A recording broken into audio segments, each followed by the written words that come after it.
Well, that was a strange gospel that we have just heard. It's special to St. Luke, and someone in a Lectio group this week wrote to me and said that the group couldn't really get what it was about. There are two scenes, one set in this life, the other in the life to come. There's a rich man and a poor man, and then their situation reversed in the afterlife, with the rich man in Hades, in the flames, and Lazarus in the bosom of Abraham, an image of paradise. So is it a call for social revolution, or what? Then there's this strange conversation with Abraham. Are we meant to take the description of the afterlife literally, or is it all a parable? God is never mentioned. Lazarus never speaks. Does he go to heaven just because he's poor? Or is a good bank balance inevitably a ticket to hell? What about the 5 brothers? What of the final mention of a resurrection? It is rather puzzling, but let's have a go. The Gospel of Luke which we're reading this year, is famous for telling much of our Lord's story within a journey to Jerusalem, a journey he makes with his disciples, a journey that ends, as we all know, with the events of Good Friday and Easter Sunday. Jesus, St. Luke has said, set his face to go to Jerusalem. His whole inner and outer compass is pointing that way. He's magnetized, we might say, by his destiny. He's drawn by it. He could foresee what awaited him all the way to the cross. 3 times on that journey, he tells the disciples this is what awaits him. 3 times in the Gospel of John, he talks about being lifted up. And there, when he arrives, he would lose everything. Everything would be taken away from him. Food and clothes and drink, recognition, justice, loyalty, truth, and finally, his life. And there, more deeply, thanks to the power of his divinity and the force of his love, he would give everything.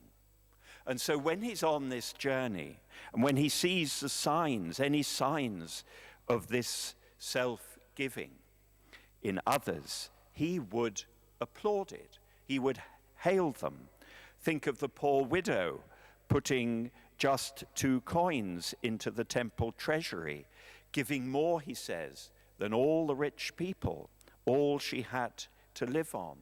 Think of Mary of Bethany, pouring out priceless, precious oil on his feet. Judas complains. Jesus says, no, let her do it. She is giving of herself. At the Last Supper, the day before he suffers, he takes bread and says, this is my body given for you.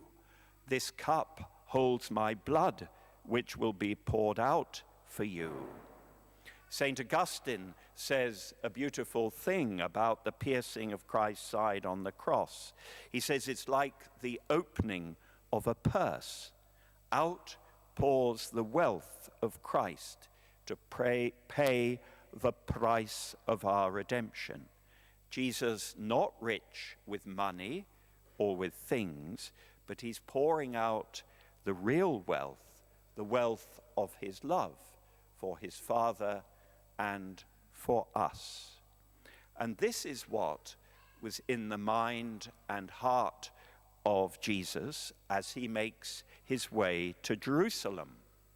This was the fire burning within him. His Father was the lamp of his life, his magnetic north, we may say. And Jesus can never forget how his Father is pouring himself out eternally in the heart of the Trinity, is lavishing himself in creation, making covenant after covenant with recalcitrant humanity and his stubborn people. This is the Father of whom he is the beloved Son, and whose mind, as it were, he wants to bring among us. This is the Jesus, rich with this wealth, this love, who gathers disciples, casts out demons, heals the sick, teaches, tells his parable, and heads for Jerusalem, drawn by his Father and longing to draw us. And this is why he tells this strange parable story today.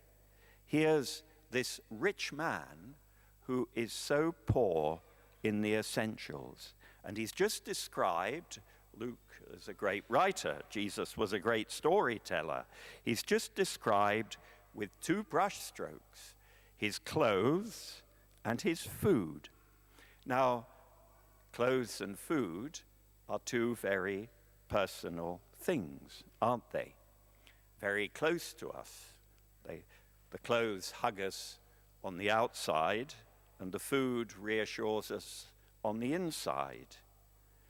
And this man, he would have worn, as the people did, two garments. And his outer garment, purple, was the best on the market. And his inner garment, his underwear, was the best and latest from Egypt, the best linen from the banks of the Nile. So it's all sort of Gucci stuff, really. And his food is sumptuous, 5-star food, day after day. And there was nothing for Lazarus, only the odd scrap and the kindness of the dogs. And the rich man perhaps stopped noticing him.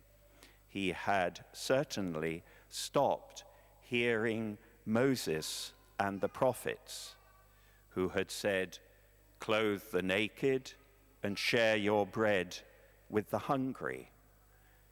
In Hades, he does show concern for his brothers, but it's too late.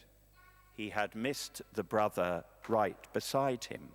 He had missed the opportunity to share what God had given. He was literally and metaphorically wrapped up in himself, full of himself, and he wasn't going to Jerusalem. He's the antithesis, the opposite of Jesus. And perhaps even if he had lived to hear of Jesus' resurrection, he would never have changed, nor his brothers. I think, there are two great pulls in our life, are there not, in the life of each of us.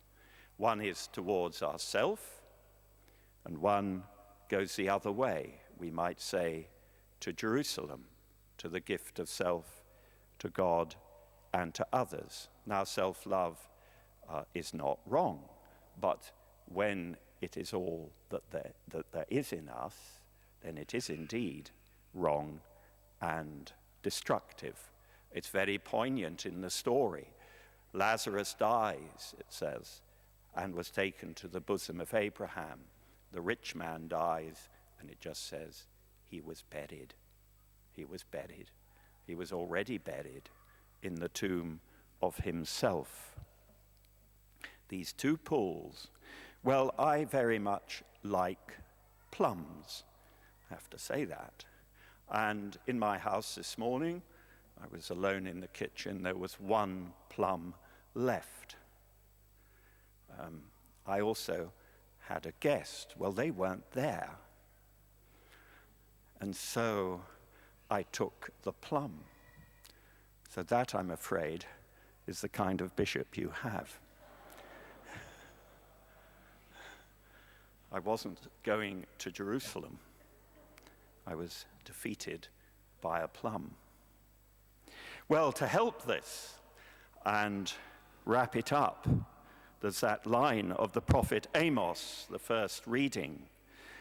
And he describes the rich of his day. It's not a pretty picture, but the most telling line is this one: about the ruin of Joseph, they do not care at all. Now, who's Joseph, we might wonder? Well, Israel at that time was divided into two kingdoms, a southern kingdom with Jerusalem as its capital, and a northern kingdom with Samaria, not Jerusalem, as its capital. And Joseph was a name for the northern kingdom. Amos is talking to the northerners.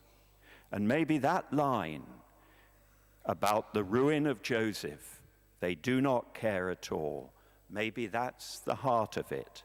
The rich man didn't care about Lazarus, nor his own soul, for that matter, nor the word of God. He was indifferent, didn't give a ... Okay. Now, we don't have to be Greta Thunberg. Okay. There's a great line of T.S. Eliot: teach us to care and not to care. We don't have to be campaigners for every possible campaign, or in a perpetual state of moral indignation, or set up a career as a whistleblower. But do we care for the brother at our gate? And what do we care about? Pope Francis wrote this: if something should rightly disturb us and trouble our conscience, it is the fact that so many of our brothers and sisters are living without the strength, light, and consolation born of friendship with Jesus Christ, are living without a community of faith to support them, are living without meaning and a goal of life. About the ruin of Joseph, they do not care at all. Let us go to Jerusalem, not alone. Let us do what we can.